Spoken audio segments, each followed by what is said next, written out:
confirm ibi tí ẹ ti sọ pé Muslim are going to hell yẹn. Yeah, a máa kà fún yín bẹ́ẹ̀ mo fẹ́ ka gbogbo nǹkan láti kà fún yín pẹ̀lú tẹ̀sí ká wá gbé yín lọ bẹ̀ gbogbo Muslim máa jóná kó egungun. Àwọn afọ òkè ń kà síta wọn kà fáwọn èèyàn. Tẹ bá kàn tí lọ bẹ̀rẹ̀ sí nǹkan ló máa sọ fún yín pé a máa gbàbẹ̀ kọjá ni ibi orí afárá tí nìkan ló máa gbà kọjá nǹkan tó máa sọ fún yín nìyẹn wọn ò ní gbé yín débẹ̀. This is Quran 14 verse 4. Tẹ̀sí la fẹ́ kà fún yín. Ẹ ti rí Al-Jalalain mo fẹ́ kà yìí so mo kàn Jalalain mo ṣé ń gbọ́ mi. Okay. Yeah, I can hear. All right. Only and we have not sent any messenger except with the tongue. Àwọn òjíṣẹ́ àyàfi pẹ̀lú èdè. With the language of his people. Pẹ̀lú àwọn pẹ̀lú èdè àwọn èèyàn rẹ̀. That he might make the message clear to them. A lè jẹ́ kí iṣẹ́ yẹn kó yé wọn dáadáa kó yé wọn that he might make them understand what he brings to them. A lè jẹ́ kí wọ́n ní àgbọ́yé nǹkan tó mú wá fún wọn tó ń bá wọn sọ. Allah then sends astray whomever he wills. Allah ní òun wá ṣe ẹni tó bá rìn òun ṣì lọ́nà. And he guides whoever he wills. Ó ní òun wá tọ́ ẹni tó bá rìn òun tọ́ sọ́nà. And he is the Almighty in his kingdom all-wise. Irú bí ìsìn yẹ kẹ́ ti mọ̀ pé Ọlọ́run kò kí ń ṣìyàn lọ́nà àmọ́ Allah ó máa ń ṣìyàn lọ́nà. Ṣé ibi iye yín? Yeah. All right. Kẹ́ lè mọ̀ pé wọ́n explain dáadáa pé Muhammadu wọn rán sí yẹn jẹ́ kí wọ́n lọ gbé sọ ti gbé 12 mo rí bí yẹn kan fẹ́ gbé 12:2 yẹn jáde ni. Ẹ gbé jáde kò sẹ́ni tó ń bá wa gbé Kùránì jáde níbí.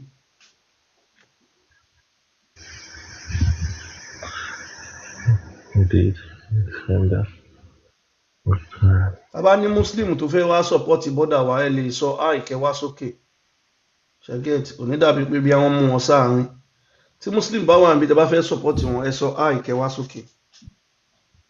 Ẹ jọ̀ọ́ báwo máa ṣe get link sí Tesfire where can I go? Gbogbo ẹ̀ ló wà online tẹ́ bá fẹ́ wò tẹ́ bá ti tẹ Quran ẹ máa wá fi spaces ẹ máa tẹ X ẹ wá tẹ nọ́mbà Quran yẹn ẹ wá tẹ nọ́mbà Quran yẹn ẹ wá ìṣe tẹ tẹ̀sírí ó máa gbé jáde oríṣiríṣi tẹ́ bá fẹ́ lò bí jo nǹkan tẹ ṣó kò ṣó òun sọ pé kí ms ẹ̀yin nìkan náà lè lè máa bá ṣó Quran.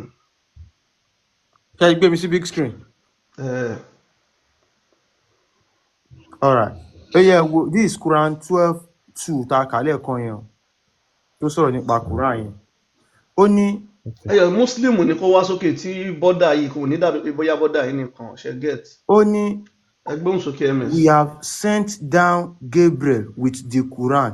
A ti sọ Jibril kalẹ̀ pẹ̀lú Quran kó mú Quran wá. To Muhammad in accordance with the usage of the Arabic language. Ìyẹn fún Muhammadu nípa lílo èdè Lárúbáwá èdè Arabic. That ye may understand. Tí a lè fi yé wọn. That which you were commanded to do. Tó jẹ́ pé ó pa wọ́n láṣẹ kí wọ́n lò kí wọ́n ṣe. And that in which you were prohibited from engaging. Tó dẹ̀ ṣe wọ́n ní àwọn ibì kan pé kó ṣe léwọ̀ láti fi lílò. So Mr. Ibrahim àwọn wo ló ń sọ Lárúbáwá? Ṣé Yorùbá ń sọ Lárúbáwá? Arabians. Àwọn Arabians náà sọ láti. So kẹ́lẹ̀ mọ̀ báwọn lọ́rùn ṣe jẹ́ kí n ká. Muslim tó bá wà ń bí ayé kan yìí ẹ lè fi wá sókè láti sọpọ́tì Mr. Ibrahim. As an Arabic Quran. Allah lóhun ti rọ kalẹ̀ pẹ̀lú èdè Arabic. Màmá kí lẹ wí? Blow and be energy drainer. In the language of the Arabs. Pẹ̀lú èdè Arab, èdè wọn Lárúbáwá. In the language of the Arabs, so that you, O people of Mecca, ẹ̀yin èèyàn ará Mecca á lè yé might understand and comprehend its meaning. Ẹ lè lágbọ́yé ẹ lè mọ ìtumọ̀ rẹ̀ dáadáa. Ṣẹ́rí pé kò kí ń ṣe fún yín, Mr. Ibrahim. Both Quran, Islam, Muhammad, everything it is Arab culture. Àwọn Arabu ló ní, so a ti ka tafsiri ẹ̀ fún yín. Ẹni ká gbé yín lọ bí tí gbogbo èèyàn máa Muslim ti máa wọná ẹjá lọ Quran 19:65-72 ẹ máa kọ́lẹ̀ Quran 19:65-72. 1965. Quran 19. 65-72. 65-72. Bàtà ní Ṣùáìbù nìkan ló wà nílẹ̀. Ṣùáìbù kan máa ń jà ní kálá alẹ́ lómi tó jẹ́ Muslim tó lè wá. Ṣùáìbù yẹn Ṣùáìbù kẹ̀. ká ní Ṣuaibu lè jà ní àwa ń bí òun náà máa kà á síwájú á kà á sẹ́yìn so ọpọlọ Ṣuaibu yẹn máa ti ó ti yí ó ti kéèyàn kan máa jà kó dust. So suratu Mariam là ń lọ Quran 19. 1965 dé 72 láti 65 dé 72.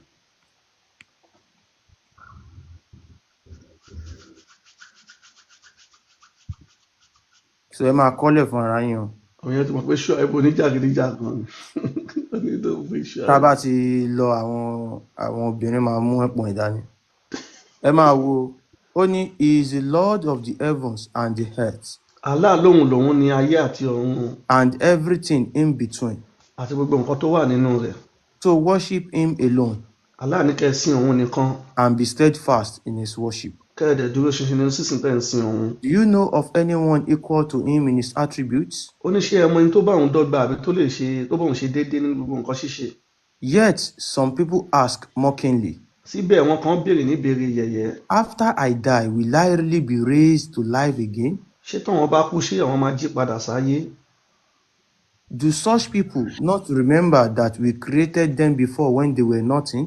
Allah wá sọ pé ṣé irú àwọn èèyàn bẹ́ẹ̀ gbàgbé pé òun dá wọn nígbà tí wọn ò jẹ́ nǹkan kan. By your Lord, O prophet, Nípa Allah rẹ̀ wọ Muhammadu. we will surely gather them along with the devils. A máa kó gbogbo wọn jọ pọ̀ pẹ̀lú ṣáìtàn. And then set them around hell on their knees. Àdẹ́dà wọn kúnlẹ̀ nínú iná.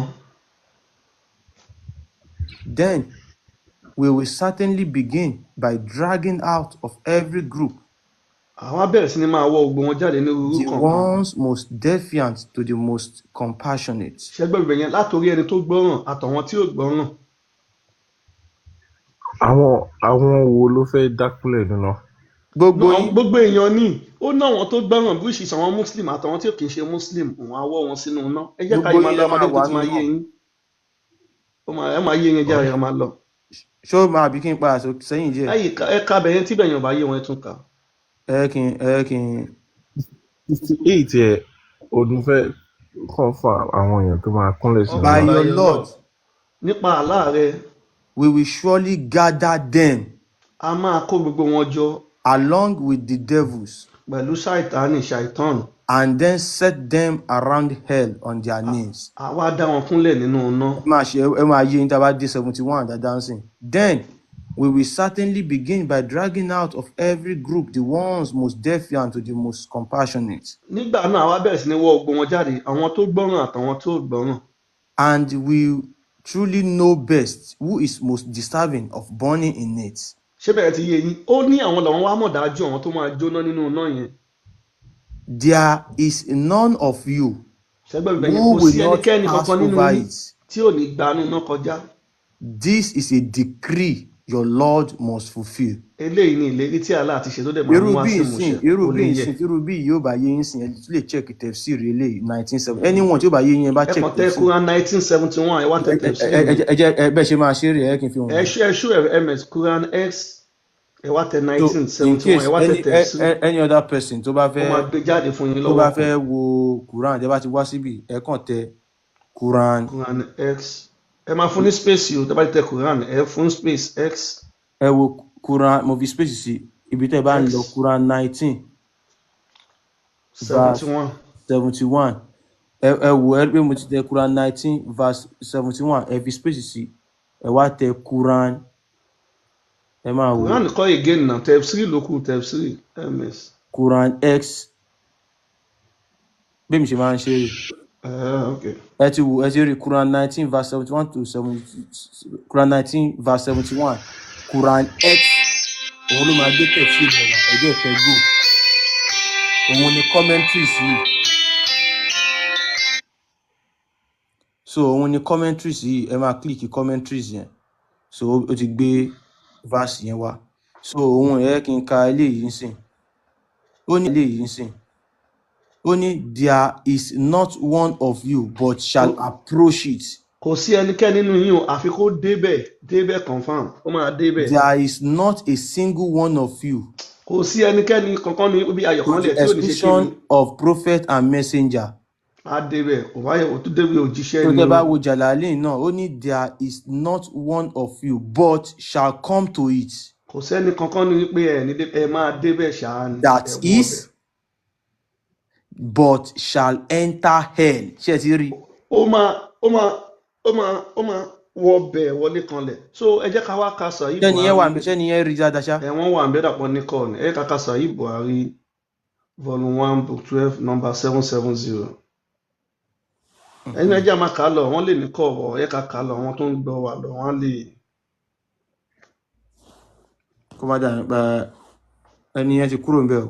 Ìyá wọn lè ní kọ́ àwọn èèyàn tí ń gbọ́ wa lọ, wọ́n ṣe torí èèyàn kan láṣẹ wà, ẹ̀yà ẹ̀mẹ̀sẹ̀ gbéra. So, kíni oye Big Joes mi ò lè ka kíni ó blọ mi mọ bẹ́ẹ̀ mi mọ ọdún fóònù tẹ́ ń lò. Ẹ gbé sí látọ̀dọ̀ yín, ṣẹ́yìn yẹn ọdún wọn láti ń sọ kíní fún Big Joe. Ayé o. Ń bọ̀ ọ̀sán. Fún mi bọ̀. Volume 1. iPhone 13. Ṣé iPhone 13 lẹ̀ ń lò? No, mo ló ń bọ̀ lọ́nà. Okay. Now, narrated Abu Huraira. Ibi ni gbogbo bí àwọn Muslim ṣe máa jó náà. Bí ìjọba àmúntù ẹjọ́. Ó yá ẹbí. Narrated Abu Huraira. Abu Huraira ń ṣàlàyé pé. The people said. Ẹ mú tu Big Joe náà, àbí kẹ́ fọ́rí Big Joe mọ́ kàbá ẹjọ́. The people said. Àwọn èèyàn wí pé. Oh, Allah apostle. Muhammadu òjíṣẹ́ Allah. Shall we see our Lord on the day of resurrection? Ṣé àwọn máa rí Allah tó bá di ọjọ́ ìdájọ́? He replied. Ó fún wọn lésì pé. Do you have any doubt in seeing the full moon on a clear night? Ṣé ẹ ní iyèméjì pé tó bá di lálẹ́ tí kùrùkùrù bá yọ ẹ̀ ní rí òṣùpá? They replied no. Wọ́n fún lésì pé rárá. Oh, Allah apostle, he said. Muhammadu òjíṣẹ́ Allah ó wí pé. Do you have any doubt in seeing the sun when there are no clouds? Ṣé ẹ ní iyèméjì pé tí òòrùn bá tún yọ kùrùkùrù ò ní jẹ́ kẹ́ rí? They replied no. Wọ́n fún lésì pé rárá. Hello? Yes. Ẹ jẹ́ ká délé ẹ ṣe sùúrù. Ẹ jẹ́ ká ka ilé ìdílé ibi ìbàlẹ̀ ló máa ti yé yín. Wọ́n ṣàlàyé bí gbogbo Muslim ṣe máa jóná bí ìbàlẹ̀ dáadáa. Ó yẹ gbé sókè ẹ̀mẹ̀. Pé mi sí ni. Ó dà my voice mi. Kí lẹ rí? Ṣé pé mi. He said. Ó wí pé. You will see Allah, your Lord. Wọ́n ní ẹ Lord, máa rí Allah. in the same way. Bákan náà lọ́nà kan náà. On the day of resurrection. Tó bá di ọjọ́ ìdájọ́. Ẹ dà pé àáfàá kan ti wà ní sójà kẹ́ gbé sókè. Wọ́n dà ṣáfà lẹ́ni yẹn. Ó dà pé àáfàá ní sójà kì í. Ṣé ọba lọmọ yìí wà pẹ̀lú wa? Ọba lọmọ tẹ bá wà bẹ̀lẹ̀ mú èèyàn kan Mr. Ibrahim ṣe fẹ́ sọ̀rọ̀ ni. Ó dà mọ́ fẹ́ sọ̀rọ̀ gan. Tí ọba lọmọ wà bẹ̀lẹ̀ bù. Ọba lọmọ sí bẹ́ẹ̀. Moderator ẹ lè bá wa gbé sójà kì yẹn wá sókè. Ẹ fẹ́ sọ̀rọ̀ kankan ni. Yeah. Kí lẹ fẹ́ sọ ẹ jẹ́ ẹ gbóhùn sókè. Ó dà pé Sheikh recognize voice me. He called me now. He asked me to live the life. Ṣé ti rí báyẹn? Ìbọn ẹjẹ́ káwà tí ìka tán náà tọ́ bá lè tiẹ̀ tẹ́wa lọ́rùn tọ́ bá lè wà. Ó yẹ kẹ́ wá sọ fún Sheikh yẹn kó máa bọ̀ ní náà. Ó yẹ kọ́ lè wà bẹ́ẹ̀ gangan ni nǹkan tó dẹ̀ máa pè gangan nìyẹn. So MS ẹjẹ́ ká kà á lọ náà ẹjẹ́ ká ti ìka dé lẹ́nu. Mr. Ibrahim, so the best thing yẹn pé Sheikh pé kó máa bọ̀. MS ẹka ẹ ṣàánú mọ́wò ẹ ganu sí. Okay. You will see Allah, your Lord, in the same way. Ẹ máa rí Allah lọ́nà kan náà ní bákan náà. On the day of resurrection. Tó bá di ọjọ́ ìdájọ́ ọjọ́ àjíǹde. People will be gathered. Tẹ bá kóra nìyẹn lọ ẹ ṣe ń gbọ́ àwọn èèyàn máa kóra jọ. And he will order the people to follow what they used to worship. Allah máa pa wọ́n láṣẹ pé ó yá ẹ máa tẹ̀lé nǹkan tẹ̀ ń sìn o. So some of them will follow the sun. Àwọn kan máa tẹ̀lé oòrùn. Some will follow the moon. Àwọn kan máa tẹ̀lé òṣùpá. And some will follow other deities. Àwọn kan tẹ̀lé nǹkan míì tí wọ́n gbàgbọ́ tó ń sìn tó ń tẹ. Àwọn kan tẹ̀lé nǹkan míì tí wọ́n gbàgbọ́ tó ń sìn tó ń tẹ. Only this nation, Muslims. Ẹ wo bí táwọn lọ rí ìjọ Muslim nìkan. Ẹni tó bá ní sense láti mọ̀ pé when this nation, Muslims, so yẹ kẹ́ ti mọ̀ pé they are talking about the Arabs. The Arabs are the Muslims, but ẹ mọ̀ wọ́n ti parọ́ fáwọn èèyàn wa. Ẹ ganu sí. We be left with its hypocrites. Allah lóun máa fi wọ́n lẹ̀ bẹ́ẹ̀ pẹ̀lú àbòsí wọn. Ẹ jẹ́ àmà lọ. Allah will come to them and say. Allah máa wá bá wọn Muslim ó máa wí pé. I am your Lord. Àkànbí ẹ ṣetán àti ṣú Allah o. Allah máa wá bá wọn Muslim pé òun ní Allah o. Ṣàkànbí ti sùn ni. They will say. ká tètè kíní tó cut you àkànbí ti sùn. àkànbí ti sùn àwọn muslim máa ní wọ́ọ̀lù aláàkẹ́. We shall stay in this place till our Lord comes to ìwọ ò us. jẹ́ jí àlá eléyìí tó lọ́wọ́ ọ̀tún méjì tó níwo lórí ó nírùndì tó ń lójú eléyìí ò ń ṣàlá wọ́n máa dúró síbi tá àlá máa fi dé. When our Lord will come, we will àwọn muslim recognize wá ń him. sọ fún àlá pé tí àlá bá dé àwa dá àlá mọ̀ sẹ́ ẹ̀. Then Allah will come to them again and say, àlá bá lọ ó bá tún padà wá ó bá tún sọ fún wọn pé ẹ̀ dáyàn mọ̀ ni. I am your Lord. èmi ni àlá sẹ́ ẹ̀. They will say, àwọn muslim wá ń wí pé you are our Lord. ìwọ làlá tó rí báyìí tó níwo méjì tó lọ́wọ́ ọ̀tún méjì tó lẹ́sẹ̀ kan tó nírùndì. Allah will call them. àlá máa wá pe afárá kan fún wọn. And as Sirat, a bridge will be laid across hell. afárá yẹn là ń pè ní afárá siratu á wá dìde láti inú náà yẹn á wá lọ forí sọ àlùjọ náà. And I, Muhammad, shall be the first amongst the apostles to cross ẹni tó bá ní with fún my ẹ bá wà pé followers. àkànbí muhammadu wà lẹni àkọ́kọ́ tó máa kọ́kọ́ gun afárá náà ẹmẹsẹ máa kà lọ kẹlómi bá wà pàkànbí. Nobody except the apostles will then be able to speak. kò sí ẹnikẹ́ni tó máa sọ̀rọ̀ àyàfi muhammadu òjíṣẹ́ lá máa sọ̀rọ̀ nígbà náà nínú iná tí wọ́n wà ẹ má gbọ́ o ẹ má And mọ̀ àwọn òjíṣẹ́, gbogbo àwọn òjíṣẹ́, they ẹ má will gbọ́ be o. saying then, àwa máa wí pé nígbà náà oh, Allah, save us. Oh, Allah, save us. iná wa máa jọ máa pariwo aláàgbà mi aláàṣàánú mi má jẹun kú báyìí ìyà ipò muhammadu àwa máa jó aláǹtá iná wa máa jó. There will ẹgbẹ́ sókè. be hooks like the thorns of Satan in kíní kan wá hell. wà tó ń pè ní irin sàádà tó wà nínú iná náà. Have you seen the thorns of Satan? ṣé ẹ ti rí irin sàádà yìí rí? The people said yes. àwọn muslim bá ní bẹ́ẹ̀ ni àwọn ti rí rí. He said, ó wá ń wí pé these hooks will be like the thorns of Satan. irin sàádà yìí But nobody except Allah knows their greatness in size. kò sẹ́ni tó mọ bó ṣe nípọn tó àyàfi Allah ló mọ bí irin ṣe nípọn And tó. this will entangle the people according to their deeds. ṣáì irin sàádà yìí ló máa wọ ẹnu àwọn muslim tó máa jáde dì wọn gẹ́gẹ́ bí ẹ̀ṣẹ̀ wọn bá ṣe tó. Some of them will fall and stay in hell forever. ibi tá à ń lọ rèé o àwọn muslim ni wọ́n ti pín sí méjì o àwọn kan máa jábọ́ sínú iná náà wọ́n á wà ńbẹ̀ títí ayérayé ẹ máa bá wa lọ. Others will receive punishment, àwọn muslim tó kù wọ́n á gba ìjìyà ẹ máa gbọ́ o turned into small pieces, wọ́n á fọ́ká sí wẹ́wẹ́ and will get out of hell. wọ́n wá ṣẹ̀ṣẹ̀ jáde nínú náà wọ́n lọ sí àlùjọ náà. Till ó ti yé when- yín Mr. Ibrahim. Till when Allah intends mercy on whomever he likes amongst the people of hell. títí tí Allah fi máa ṣíjú àánú wo àwọn tó fẹ́ ṣíjú àánú wò nínú iná tí wọ́n wà. àkànbí ẹ má sùn kí ní fi lè kú anytime ó yẹ ẹgbẹ́ sókè ẹgbẹ́ sókè.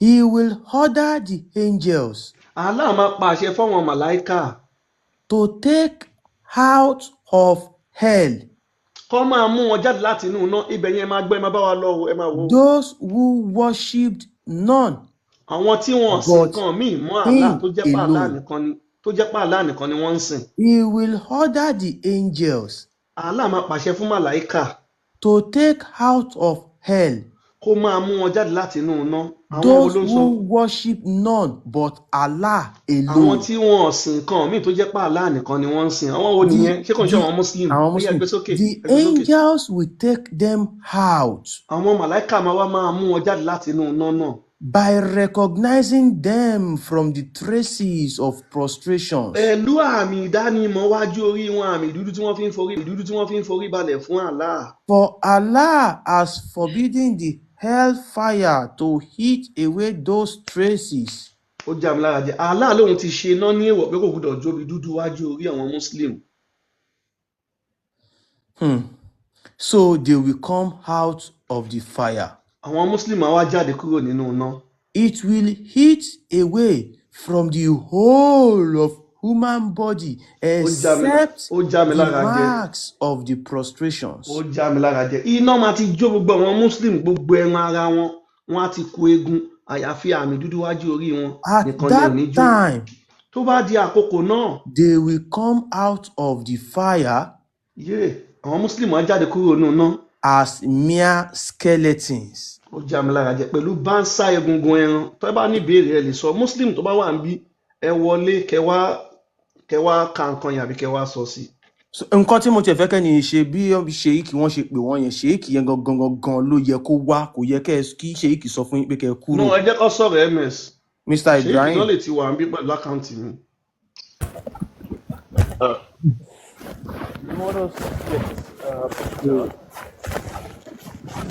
ta lẹni yìí Neon Black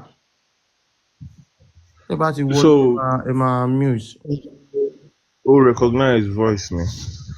So it was like you guys are cursed that should live the life. Ṣé gbọ́. Yeah.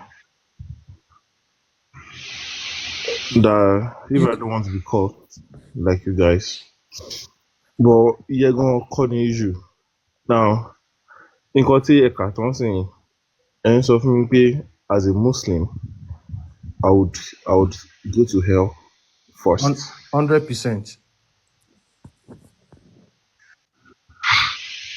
máa dùn mọ́ mi tí ṣéèkì yẹn bá lè wà kọ́ ka bíbá fún wa kọ́ dẹ̀ jẹ́ kó yí gbogbo ayé.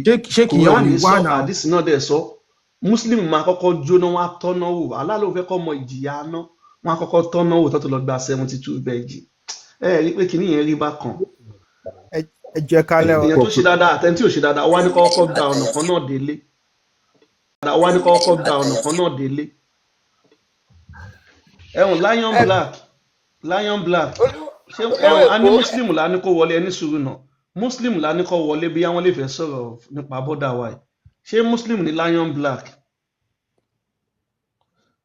mi ò bí a muslim ni wọn ẹgbẹ́ òsókè ló bá fẹ́ sọ̀rọ̀ Mr. Tinker. olówó èkó bíi tí mo tẹ̀ tí fẹ́ kẹ fún Mr. Ibrahim kó tó di pọ́n lọ wọ́n ṣe kíní ó yẹ kán lè make up má dọ̀bọ̀ àwọn ló mọ̀ like 72 virgin like that's what the èrè tó fẹ́ lọ jẹ lẹ́yìn tó bá ti jóná. ìjò nǹkan táwọn wà áfúta àwọn fẹ́ mọ̀ nípa Allah àti Islam ṣe get so nǹkan tó fẹ́ mọ̀ nìyẹn. Mr. Ibrahim. ètò sọ bí ìjò ṣé wọ́n mọ̀ nípa Muhammadu gbogbo wa tó wù ẹ get so àwọn yẹn lẹ́kọ̀ọ́ lè tún sọ fún wọn. Bible lẹ̀ tó bá fẹ́ bá kẹ́ni ẹ̀bọ̀ Mustach Bible ẹ má jà ń bí ibà ìṣẹ́gbọ́ ẹ ṣe. tẹ́ ẹ bá lọ sórí péjì mi Mr. Ibrahim that same verse taka fún yín that Quran verse fídíò ẹ̀ lélẹ̀. Jesus hell, you lying kuffar. Then Jabir ibn Abdullah came to meet him. Mo forward there ni o. Ibn Abdullah, we have different opinions about the meaning of pass through it in Quran, Surah Maryam, verse 71. Ṣé gbọ́. What do you think about it? Oh, the meaning is everyone shall enter hell. ṣé àti pé wọ́n ń ṣe nǹkan lọ́wọ́ ọ̀kọ́tà máa ń sọ fún yín nìyẹn wọ́n ń ṣe aláwọ̀ kù náà. And was a trusted Sahabi. Notice that even he was sure that he would go to hell. Abdullah placed his head on his wife's lap and began to weep, so his wife began to weep also. Why are you weeping? I saw you weeping, so I started to weep. I remembered the saying of Allah, who is glorified and exalted, Surah Maryam, verse 71, not one of you but will go down to it, and I don't know if I will be saved from it or not. Abdullah ibn Rawaha was one of the Muslim commanders who died in the Battle of Mut'ah, together with Zayd ibn Haritha, the ex-adopted son of Prophet Muhammad. You see that, even a Sahaba and a martyr like Ibn Rawaha, felt very uncertain about his afterlife.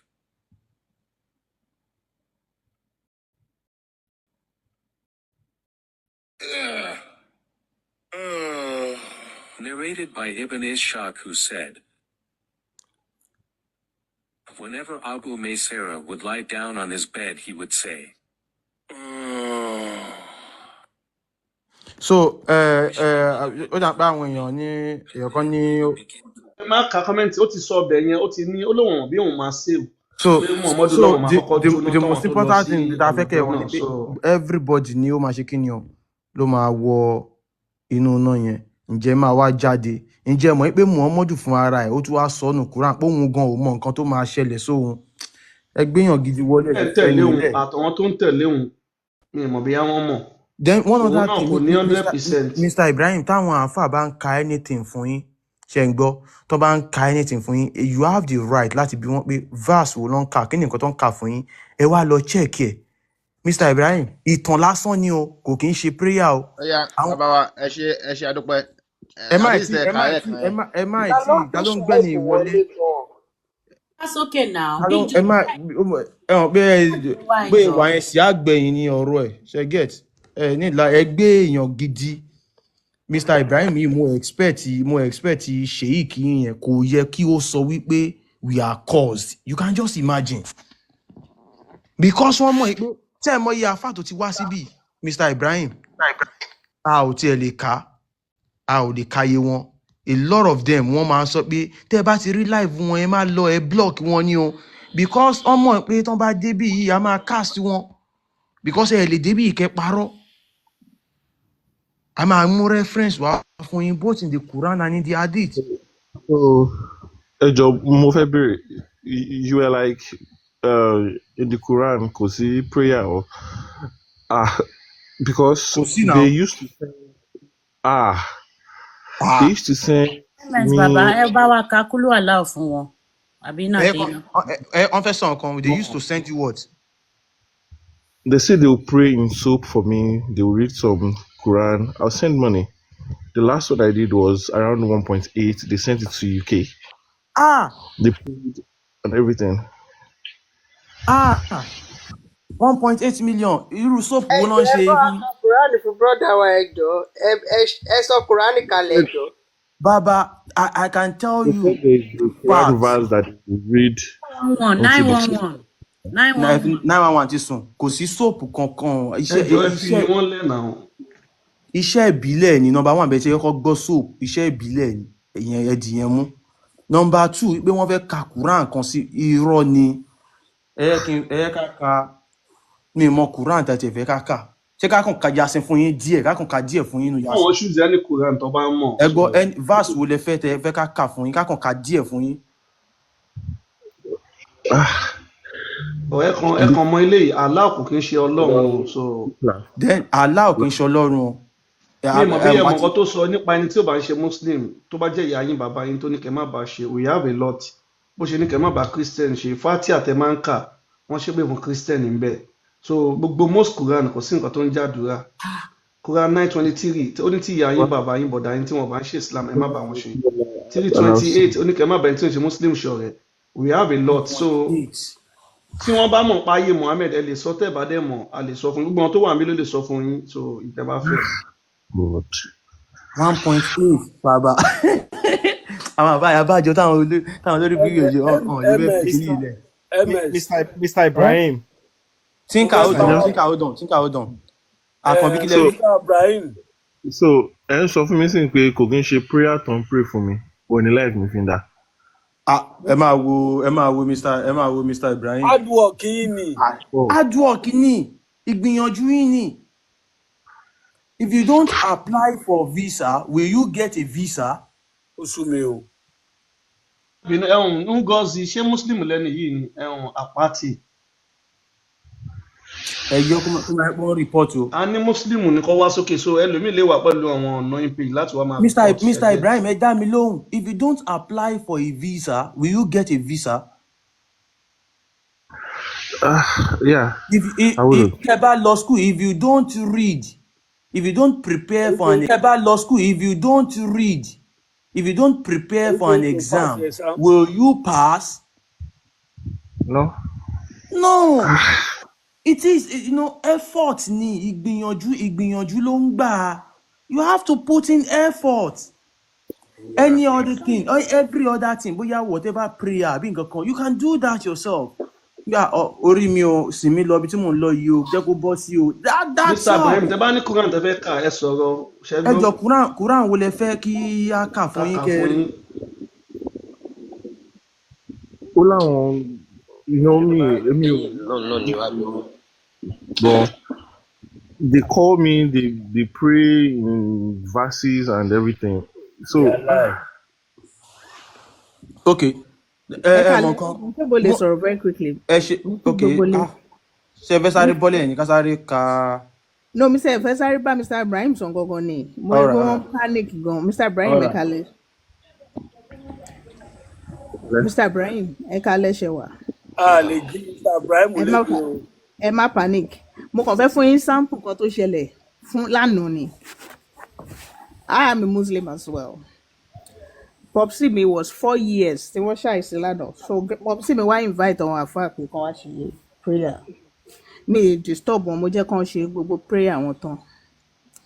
Ìgbà tán wá ṣe tán, mo wá ní ṣé mo lè béèrè question lọ́wọ́ àwọn àfáà níṣojú gbogbo èèyàn ni wọ́n ń bẹ́ẹ̀ ni. Mo wá ní ṣé Suratu Fatiha mo ní ṣàdúrà ni wọ́n ládùúrà ni. Wọ́n tiẹ̀ kọ́kọ́ wá surprise sọ̀rọ̀ wọ́n mọ̀ pé èmi náà mọ̀. Mo ní ó yà ilẹ̀ wọ́n ní kílé tí mo ń béèrè mo ní àkọsí mo kàn ń béèrè wọ́n ní bẹ́ẹ̀ ni wọ́n ní ẹjọ́ ṣe lè bá wa tu ní Yorùbá. Ìgbà tó wá dé gẹ́rù mọ̀kúbi aléhìm wàlà dọ́ọ̀lìn wọ́n ní kán túbẹ̀ yẹn. Wọ́n ṣà ń tu ṣá ẹ tú bó ṣe yẹ kẹ́ tú. Mo ní bẹ́ẹ̀ kọ́ ló ṣe yẹ kẹ́ tú. Mo á sọ fún mi ní ẹ tú dáadáa wọ́n ní ẹ pé ẹni tó mọ̀nà ọ̀nà tààrà kó yàtọ̀ sáwa tá ti mọ̀nà àtàwọn ẹni ègbé ẹni tán ti mo ní àwọn ta lẹ́ni yẹn wọ́n lọ́wọ́ kàfírún àwọn èèyàn wà ń bẹ́ẹ̀ lórí ìjókòó mo láwọn ta lọ́wọ́ kàfírún yẹn wọ́n lọ́wọ́ yẹ̀wù